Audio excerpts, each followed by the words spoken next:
Hello, everyone, and welcome back to the Oasis. Wait. The entertainment Oasis. We got another topic for you. Yeah. Well, it's a weird topic. Yeah, Because because just like the movie series we're going to be talking about. yes, we just recently watched it for the first time. At least I did for the first time. I know you had seen like bits and pieces, right? Yeah. We're talking about the Mad Max series of movies. And, okay. The original trilogy. The original trilogy. So, there's Mad Max and the Road Warrior. Yeah. And then Thunderdome. That And one. then Fury Road, which is the most recent one. Yes. Now, I had seen bits and pieces of Mad Max movies. I don't think I ever saw the first one at all. I remember seeing bits and pieces of Thunderdome when I was a kid. And then the one I had fully seen from beginning to end was Fury Road. But in the past, and whenever people would talk about Mad Max, they would always talk about, it's this dystopian future. So I imagine that all the movies were like Fury Road, where it's just carnage. Dystopian future. So we saw that two of them were on HBO Max. The other one was it Netflix? I think so. Something like that. So we were like, we should watch them. They're gonna be so much fun.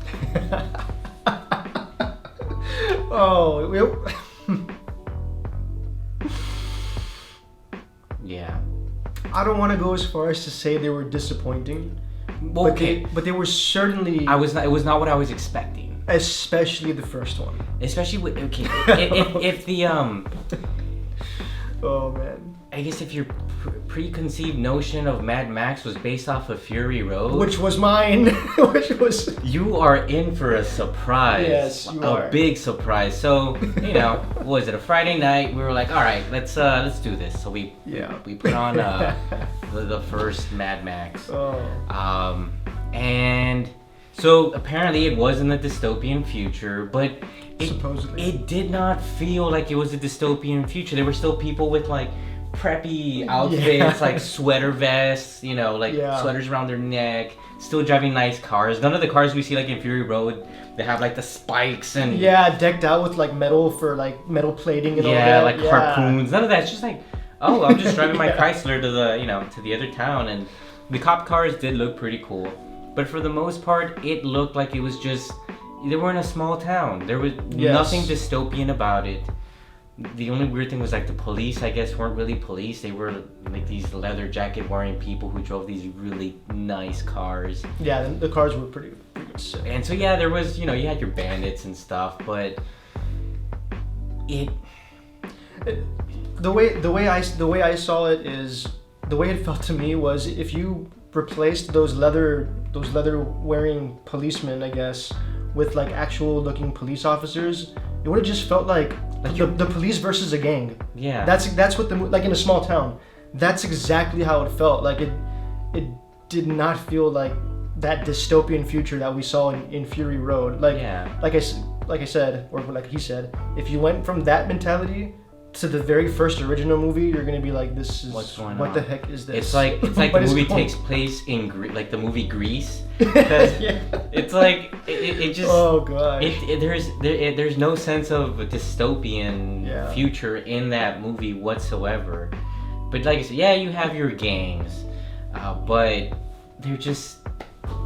They're just a bunch of hooligans, and I was expecting people with the spikes on the shoulder and the mohawk and maybe some face paint. Yeah, and just random tribes warring with each other. Yeah, no, we just got a gang of hoodlums terrorizing a small town. We got the T-Birds versus the Scorpions. Exactly. That's a good way of putting it. It was. Oh man. I mean, don't get me wrong. It was still kind of enjoyable, but it wasn't it was nowhere close to what I was expecting. It was more like a serious movie, a drama, kind of. Yeah. It has its sad moments, and then the last minute, I would say the last 20 minutes is when it finally goes into high gear, and that's when Max goes Mad Max and gets crazy. So I think the one saving grace about this movie that can kind of I guess, redeem it from the drastic difference if you saw Fury Road and then you went back and saw the very first one, is that in the description of the movie they explained how, because it takes place in Australia, by the way, that how Australia was in decline due to war ravaging the land, and also fuel, like oil or fuel. Yeah. There was like a massive oil and fuel shortage. So in a way, it kind of like maybe we're barely starting to see like things getting really bad. Then part 2 comes in. Thunderdome. Oh, not Thunderdome. Road Warrior. Road Warrior, and it is completely different. The genres don't even match up anymore. They don't. It feels like a completely different movie. Like Road Warrior is closer to Fury Road. The closest, I would say. Than the first one, because like the first one is just like a serious like drama movie with violence and, you know, a little bit like action, but like nothing dystopian about it. Yeah. You know, nothing. I mean, why are you wearing a sweater, like a sweater around your neck during the dystopian future? But Road Warrior, that's when I saw like, yeah, the mohawk and like the outrageous outfits and the chains and exactly the wild characters. So Road Warrior was what I was expecting the first one to be. Exactly. And I loved Road Warrior. What was that? You had the main bad guy. Was it Humongous or Humungus? I think it was Humongous. Yeah, you just that and he had like the leather mask with like the weird leather. It was. He was a stereotypical like muscle head, like who was just like the leader of a gang. They're all ride their dune buggies and like their go-karts, like all decked out and. Yeah. It was awesome. That part 2 was definitely the most accurate representation of what Fury Road was, or vice versa. Or even then, like it was the closest to what we expected it to be. Exactly. Yes. And so. And I guess what kind of I know I said how the part 1 was trying, like its only redemption was that it was still in the declining process. But the decline process from part 1 going to part 2 was incredibly drastic. Day to night. It went from like sweater vest wearing people to like still somewhat nice neighborhoods and whatever, to like this like just people like all tribal and wearing like these loincloths and just like that one felt like super a dystopian future. And how much time passed between part 1 and 2? Probably like a week. Right? I would just say like a couple of years, I think.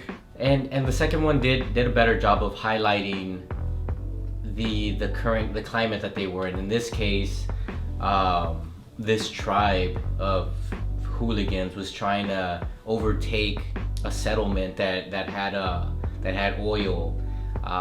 Or gasoline or something. And they had control of a tanker. Yeah, they had control of a tanker, and they wanted that for themselves. So, you know, that kind of like that movie just really did a good job at showing us the actual dystopian world that I guess the text in the first one claimed that was going on. It did a much better like with the plot. The plot made much more sense in the second one. The setting was completely more accurate. It's like not even in a town or anything. It's just like out in the desert, you know. Pretty much the settlement, like where they built the tanker around, they stacked a bunch of tires around it. Their gate is like a bus with like a metal plate over the front. Yes. As the pretty creative though. I like that.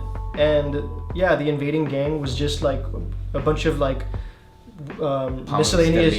miscellaneous cars and go-karts, dune buggies, all that stuff. And they did a good job in like decking them out with what they could. You know, some of them mounted like a little ballista that fired arrows. I thought that was really cool. And then one of the protagonists had like a little flying machine, like a gyrocopter or something. I don't know, it was pretty cool. So when we saw part 2, I'm like, okay, there it is. There's the Mad Max that we were expecting due to Fury Road. And then we were like, part 3, the one with like the most badass title, Thunderdome. Hell yeah. And so we watched it. And the first half was like what I remembered, like, you know. Yes. The first half was great. Yeah, like they were in like this run down town and the What was the usual town warring called? politics between Yeah. between one person, which is Tina Turner's character, I forget her name, Mm-hmm. and then this other person who controls the underground that produces the electricity for the town to function. The power source, which ended up Yeah. being pig feces. Yeah. Yeah. So there's this power struggle between them. Max gets drawn in, and so that part was cool. It's like, all right, and then they get into Thunderdome, which is kind of Looney Tunes. Like, oh, we're gonna kind of reminds me of American Gladiators, where you're strapped to a harness and then like they're fighting and jumping and then trying to grab. But that's kind of cool because I would say, since it is a dystopian future and since it's kind of showcasing a decline in like civilization, it shows how it reverted back to that more primitive, like primal side of humans, like gladiators. And I think the Thunderdome really showcased that, especially when you talk about like their more primal side, because you have the Thunderdome and then the residents would like climb all over it to like watch the fight, and it kind of reminds me like a swarm of kind of like monkeys. Yes. Where they're all like trying to watch a spectacle or something, whenever when something's going down and everyone's like making noise, like Like that was what they lived for. It looked like, that was their main highlight. Source of entertainment. Like they couldn't wait to see. So the moment they said like, okay, like there's gonna be a fight to the death in the Thunderdome, everyone starts climbing that thing. Yes. And like they're making noise and like banging on the thing. And yeah, it's awesome. And but then the second half happened. The second half happened. Tell me about the second half. Have you guys ever seen Peter Pan or Hook? Hook from the 90s. From the 90s. So it went from like Road Warrior type of thing to Bangarang! to Captain Hook. To Captain Hook, and there's like these kids who live by a water source, and they're thinking about that. What do they call that? The plane, the flying. The flying machine, and they were waiting for a certain captain to pilot it. Captain, what was his name? I forgot. Yeah.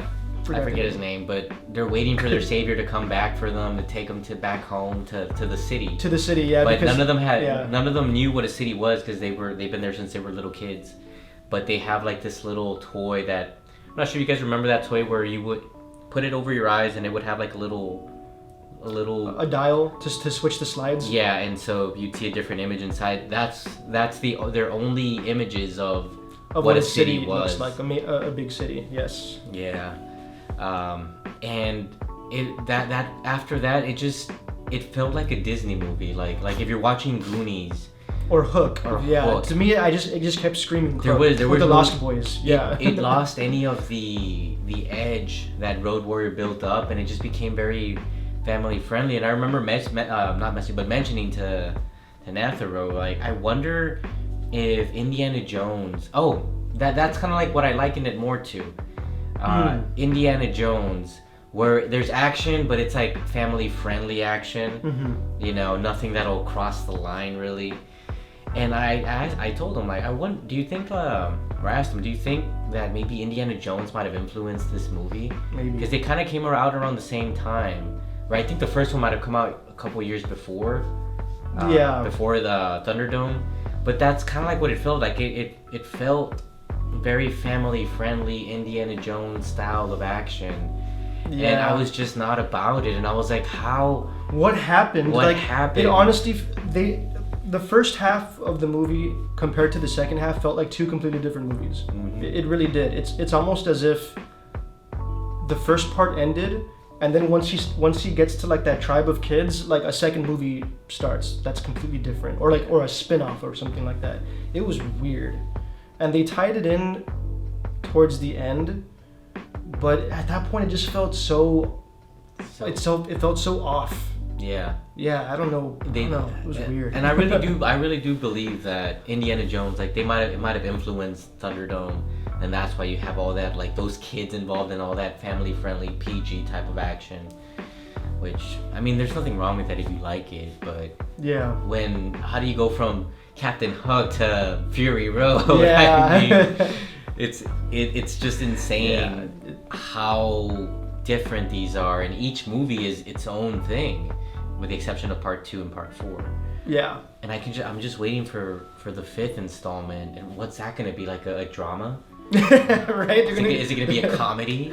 Yeah, seriously. It's like, is it gonna be a romantic comedy? It's like Mad Max has a meet cute with some girl from a tribe, and I don't know. There's like they're gonna like siphon the gasoline from the same car. And like, oh, it's like, oh, I'm sorry. Were you going to? It's like, no, go right ahead. By all means, and then the romance starts. Yeah, right? like. It was definitely bizarre.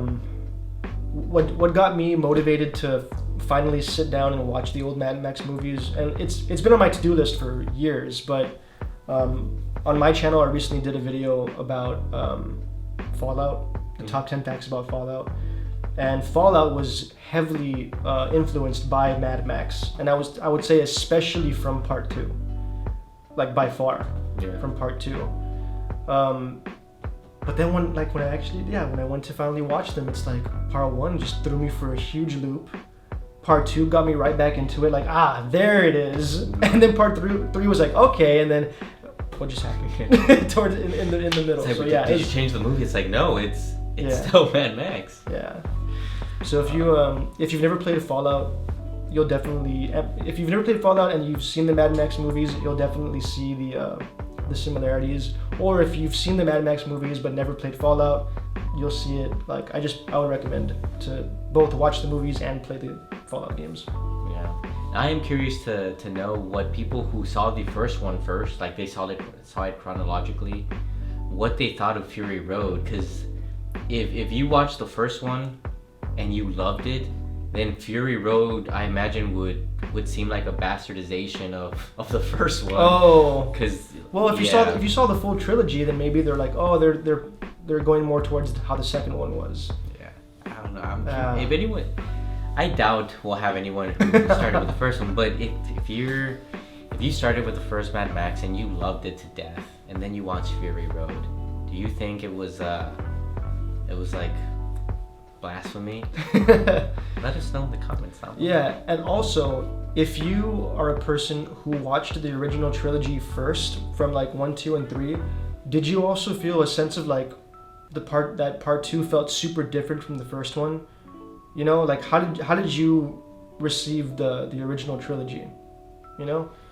And let us know. Before we go though, I do want to stress how bonkers it is that the first movie was made like on a $350,000 budget and made $100 million worldwide, and then the second one, which is by far the best in the trilogy, we think cost like maybe, I think if I'm not mistaken, like about $5 million to make, and didn't even come close to hitting $100 million. It only made $36 million. And it's like, what? Yeah. I can't wrap my head around. It. Yeah. I can't. After watching part 1, like we were astonished on how different the monetary value was. Yeah. I don't know what people in the 70s were smoking, but they clearly watched they are clearly backing the wrong movie here. Right? Yeah, the first one came out in '79, which means the production and the shooting and everything happened like in the probably mid to late 70s. And then the later 2 movies came out in '81 and then in '85. Fun facts. Yeah. The more you know. But anyway, that was our input about the original Mad Max trilogy. Rant. It was just all over the place. Yeah. It really was. But I love Fury Road. Yeah. Fury Road was great, very action packed, and yeah, if there ever is a 5th movie, I would be excited to see it. Let us know what you guys think. Have you guys watched them? Do you feel the same way? Are we overreacting? Let us know in the comments down below. But until next time, we hope you come back to the Oasis. Wait, I don't know what's wrong with me, man. I'm off my game recently. Lately. You're always off your game. Hold on. That's all the time we have for you today on the this episode of Drinks and Topic. We hope you come back to the Oasis. The entertainment Oasis. Peace out, guys. What a disappointment that 3rd movie was. What a waste of Tina Turner. Lost Boys and girls.